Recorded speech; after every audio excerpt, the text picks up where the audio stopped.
Doctor Achanta Lakshmipathi government ayurvedic hospital Vijayawada. ఈ hospital Vijayawada నగరం నడిబొడ్డులో బందర్లాకులు bus stop పక్కనే ఉంది. ఇది 100 సంవత్సరాల చరిత్ర కలిగి ఉన్న హాస్పిటల్. 100 సంవత్సరాలు అయ్యింది. ఈ మధ్య మేము 100 సంవత్సరాల ఫంక్షన్ కూడా చేసుకున్నాము. ఇది డాక్టర్ ఎన్ఆర్ఎస్ గవర్నమెంట్ ఆయుర్వేదిక్ కాలేజీకి అనుబంధమైన హాస్పిటల్. అంటే టీచింగ్ హాస్పిటల్. అంటే అక్కడ ఎవరైతే 5 ఇయర్స్ కోర్సు స్టడీస్ చేస్తారో వాళ్ళు ఇదే హాస్పిటల్లో హౌస్ సర్జన్సీ చేస్తారు. దానికి సంబంధమైన గైడ్లైన్స్ అన్నీ కూడా మేము ఫుల్ఫిల్ చేసి ఆ కాలేజీ స్టూడెంట్స్ కూడా ఇక్కడ చదువుకోవడానికి అనువైన వాతావరణం, బెడ్స్, ఎక్విప్మెంటు, డాక్టర్సు, స్టాఫ్ మొత్తం కూడా మెయింటైన్ చేస్తున్నాం. దీనికి ఆయుర్వేదానికి మధ్య చాలా ఆదరణ వచ్చింది. కానీ ఆంధ్రప్రదేశ్లో ఉన్న ఏకైక గవర్నమెంట్ ఆయుర్వేదిక్ హాస్పిటల్కి తగినంత గుర్తింపు లేదా ప్రజల్లో అవేర్నెస్ లేదని చెప్పాలి. అందుకు మొదటగా మీ ప్రయత్నానికి నేను కృతజ్ఞతలు తెలియజేసుకుంటున్నాను. అయితే ఆయుర్వేదానికి ఈ మధ్య ప్రపంచం అంతా ఆయుర్వేదం కేసం చూస్తోంది. ప్రపంచం అంతా ఆయుర్వేదాన్ని కోరుకుంటోంది. దానికి మన ఆంధ్రప్రదేశ్ కానీ భారతదేశం కానీ తక్కువేమి కాదు. మన దేశం కూడా ఆయుర్వేదంలో కావాలి, ఆయుర్వేదాన్ని మళ్ళీ మేము ట్రీట్మెంట్ తీసుకోవాలని ప్రజలందరికీ ఉత్సాహం వచ్చింది. దానికి తగినంత ఆదరణ వచ్చింది. మా గవర్నమెంట్ సైడ్ మేము కొంత వెనకబడి ఉన్నాము. ఏ విషయంలో అంటే అవేర్నెస్ విషయంలోనే. మా ప్రయత్నము, మా పనుల విషయంలో మేము వెనకబడలేము. అందుకని ప్రస్తుతం నేను ముందర మీ ప్రయత్నాన్ని మీరు మా దగ్గరికి వచ్చినందుకు నేను మా హాస్పిటల్ మొత్తం, మా డిపార్ట్మెంట్ తరఫున, మా ఆయుష్ డిపార్ట్మెంట్ తరఫున నేను కృతజ్ఞతలు తెలియజేస్తున్నాను. మేమే ఏదో ఒకటి చెయ్యాలని మా కమిషనర్ సార్ చెప్తున్నారు. మీరు ప్రజల్లోకి వెళ్ళండి, మనం ఎక్కడ ఏమేమైతే ఉన్నాయో అవన్నీ ప్రజల్లోకి తెలియజేయండి, మెడికల్ క్యాంప్స్ పెట్టండి, అవేర్నెస్ క్యాంప్స్ పెట్టండి అని చెప్తున్నారు. మేము కూడా ప్రయత్నం చేస్తున్నాము. అయితే రీసెంట్గా మన హాస్పిటల్లో చాలా ఎక్కువ మెడిసిన్స్ వచ్చాయి. తర్వాత న్యామ్ ఫండ్స్ బాగా వచ్చాయి మాకు.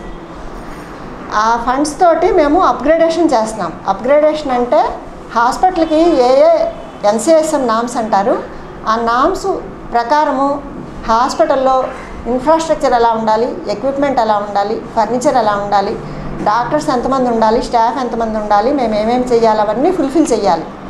అవన్నీ ఫుల్ఫిల్ చేయడానికి కావాల్సిన ఫండ్స్ మాకు కొత్తగా కమిషనర్ వచ్చారు, doctor SB Rajendra Kumar IAS sir వచ్చిన దగ్గర నుంచి మాకు ఫండ్స్, తర్వాత మోటివేషను, తర్వాత స్పీడప్ చేయడము పనులు ఇవన్నీ కూడా మా వెనకుండి నడిపిస్తున్నారు. మేమందరం ఆయుష్ డిపార్ట్మెంట్ అందరం కూడా అలాగే పనిచేస్తున్నాము. ఈ హాస్పిటల్లో కొత్తగా ఫుల్గా ఫర్నిచరు, ఎక్విప్మెంటు, మెడిసిన్స్ 3 కూడా వచ్చాయండి. తర్వాత ఈ హాస్పిటల్లో 8 డిపార్ట్మెంట్స్ ఉన్నాయి. జనరల్ మెడిసిన్ అంటే ప్రజలకు అర్థమయ్యే భాషలో చెప్తున్నాను. మేము కాయ చికిత్స, శల్య, శాలాక్య అలా అంటాము. ఆయుర్వేద పరిభాష అది. ప్రజలకి ఇప్పుడు అలోపతి, ఆ టెక్నాలజీ ఎక్కువ అలవాటు అయింది కాబట్టి మా దగ్గర కాయ చికిత్స అంటే జనరల్ మెడిసిన్, బాలరోగ అంటే పిడియాట్రిక్స్, శల్య అంటే సర్జరీ, శాలాక్య అంటే ఈఎన్టీ అంటే డెంటల్, ప్రసూతి స్త్రీరోగ అంటే గైనకాలజీ అండ్ ఆబ్స్ట్రిక్స్, ఆర్చైక్ విభాగం అంటే ఎమర్జెన్సీ, తర్వాత ప్రత్యేకంగా మాకే ఉండే స్వస్థ వృత్తము మరియు యోగా, తర్వాత పంచకర్మ. ఈ 8 డిపార్ట్మెంట్లు కూడా ఈ హాస్పిటల్లో స్పెషలైజేషన్ చేసిన డాక్టర్స్ తోటి నడుస్తోంది. ప్రతి డిపార్ట్మెంట్కి స్పెషలైజేషన్ చేసిన professor, associate professor, assistant professor మా కాలేజ్ నుంచి ఫ్యాకల్టీ డాక్టర్స్గా 9 to 12 ఉంటారు. అది కాక మా హాస్పిటల్లో డాక్టర్స్, సీనియర్ మెడికల్ ఆఫీసర్స్ 3 ఉన్నారు, మెడికల్ ఆఫీసర్స్ 5 మంది ఉన్నారు. వీళ్ళందరూ కూడా 24 hours సర్వీస్లో ఉంటారు. మన హాస్పిటల్కి సంబంధించిన మెడికల్ ఆఫీసర్స్ అందరూ కూడా వాళ్ళు మనకి కన్సల్టెంట్స్ కాదు, రెగ్యులర్ కాబట్టి 24 hours సర్వీస్లో ఉంటారు. మన హాస్పిటల్కి 140 బెడెడ్ హాస్పిటల్ ఇది. మేలు ఫిమేలు వార్డ్స్ ప్రత్యేకంగా ఉన్నాయి. టాయిలెట్స్, ఫెసిలిటీస్ అన్నీ ఉన్నాయి. డ్రింకింగ్ వాటరు, లంచ్, డిన్నరు, 3 పూట్ల భోజనం కూడా గవర్నమెంటే ప్రొవైడ్ చేస్తుంది. స్టాఫ్ ఉన్నారు, అన్ని ఫెసిలిటీస్ ఉన్నాయి. ఇక్కడ ప్రత్యేకమైన ట్రీట్మెంట్లు ఏవైతే ఉన్నారో మీరు డిపార్ట్మెంట్లన్నీ కూడా మీకు చూపిస్తారు. ప్రతి డిపార్ట్మెంట్లోనూ కూడా ఆయా విభాగాలకు సంబంధించి ప్రత్యేకమైన ఆయుర్వేదిక్ ట్రీట్మెంట్లు ఏవైతే జరుగుతూ ఉన్నాయో అవన్నీ కూడా మీరు ఇక్కడ చూడొచ్చు. తర్వాత మాకు మెడిసిన్స్ కూడా కంప్లీట్గా వచ్చాయి. అన్ని మెడిసిన్స్ కూడా అవైలబుల్గా ఉన్నాయి. ప్రజలందరూ కూడా వచ్చి ఆయుర్వేద వైద్యాన్ని మీకు ఉచితంగా అన్ని వసతులతోటి అంతమంది స్పెషాలిటీ డాక్టర్స్ తోటి అన్ని డాక్టర్స్ హాస్పిటల్లో అవైలబుల్ 24 అవర్స్ ఉండే మా హాస్పిటల్ డాక్టర్సు స్టాఫ్ అందరూ ఉన్నారు. అందరూ కూడా మా వసతులన్నీ అందుకొని మా ట్రీట్మెంట్ తీసుకోవాలని కోరుతున్నాం. ఈ సందర్భంగా మాకు మెడిసిన్స్ ఈ మధ్య ఏవైతే వచ్చాయో అవి చాలా కాస్ట్లీ అండి. ఇంతకుముందు ఇంత కాస్ట్లీ మెడిసిన్స్ వచ్చేవి కాదు. ఎందుకంటే బడ్జెట్ని బట్టే ఏదైనా ఉంటుంది. మరి ఈ మధ్య బడ్జెట్ మాకు బాగా వచ్చినందువల్ల మా కమిషనర్ సారు బడ్జెట్ బాగా ఇప్పించారు. మెడిసిన్స్ బాగా వచ్చాయి.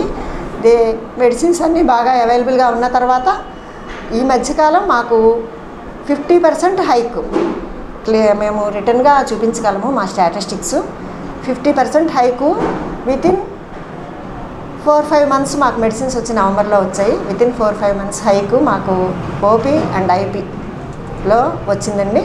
ఇంకా చెప్పాలంటే మేము ప్రజల్లోకి మాకు మౌత్ టు మౌత్ అడ్వర్టైజ్మెంటే. మేము ప్రత్యేకమైన అడ్వర్టైజ్మెంట్ హాస్పిటల్ నుంచి అయితే మేమేమీ చేయలేదు. కానీ మెడికల్ క్యాంప్స్ మేము పెడుతుంటాము. మన శివరాత్రికి మెడికల్ క్యాంప్స్ పెట్టారు. మా మెడికల్ ఆఫీసర్స్ అందరూ వెళ్ళి శివరాత్రికి అట్లా జనం ఎక్కువగా ఉండే సందర్భాల్లో తప్పకుండా మేము ప్రజల్లోకి వెళ్ళడానికి మా ప్రయత్నం మేము చేస్తున్నాము. అలాగే ప్రజలు కూడా మా దగ్గరికి వచ్చి మా ఈ ఆయుర్వేద వైద్యము గవర్నమెంట్ది అన్ని స్పెషాలిటీతో కూడినది ఆంధ్రప్రదేశ్లో ఉన్న ఏకైక టీచింగ్ హాస్పిటల్లో మొత్తం అందరూ కూడా ఉపయోగించుకోవాలని కోరుతున్నాము. దీనికి మేము ఈ మధ్య మా కమిషనర్ సార్ ఒక సపోర్ట్ కూడా ఇచ్చారు మాకు. ఏంటంటే మా పక్కన బందర్లాకులు బస్ స్టాప్ అని పేరు ఉండేది. మేము చదువుకున్నప్పుడు కూడా మేము బందర్లాకులు బస్ స్టాండ్ అని బస్ ఎక్కి దిగుతూ ఉండేవాళ్ళం, సిటీ బస్సు. ఆ బందర్లాకుల బస్ స్టాండ్ని మేము గవర్నమెంట్ ఆయుర్వేదిక్ హాస్పిటల్ బస్ స్టాండ్గా మార్చాల్సిందిగా కోరుతూ మేము జీఎం గారికి ఒక లెటర్ పెడితే మా కమిషనర్ సార్ కూడా దానికి సహకరించి వారికి స్వయంగా ఫోన్ చేసి అది బస్ స్టాప్ పేరు కూడా మార్చవలసిందిగా ప్రజలందరికీ తెలియడం కోసం అదొక మార్గంగా ఇట్లా రకరకాలుగా మా ప్రయత్నం మేము చేస్తున్నాము. మా కమిషనర్ గారు కూడా మాకు చాలా సపోర్ట్ చేస్తున్నారు. మా హాస్పిటల్లో ప్రతి ఒక్క డాక్టరు కూడా మీకు చక్కగా రిసీవ్ చేసుకుని మీకు నిదానంగా విని మీకు కావాల్సిన సమస్యలకు పరిష్కారాలు 100% చేస్తారండి. డాక్టర్స్ ఎవరు కూడా మీకు ఇక్కడ విసుక్కోవడం కానీ మీకు ఇక్కడ ఇబ్బంది పెట్టడం కానీ ఏమీ జరగదు. స్టాఫ్ కానీ అందరూ కోఆపరేట్ చేస్తారు. మీకు ఏం తెలియకపోతే ఏ డిపార్ట్మెంట్ ఎక్కడ ఏంటి ప్రొసీజర్, అడ్మిట్ అవ్వాలంటే ఏంటి అన్నీ కూడా చెప్తారండి.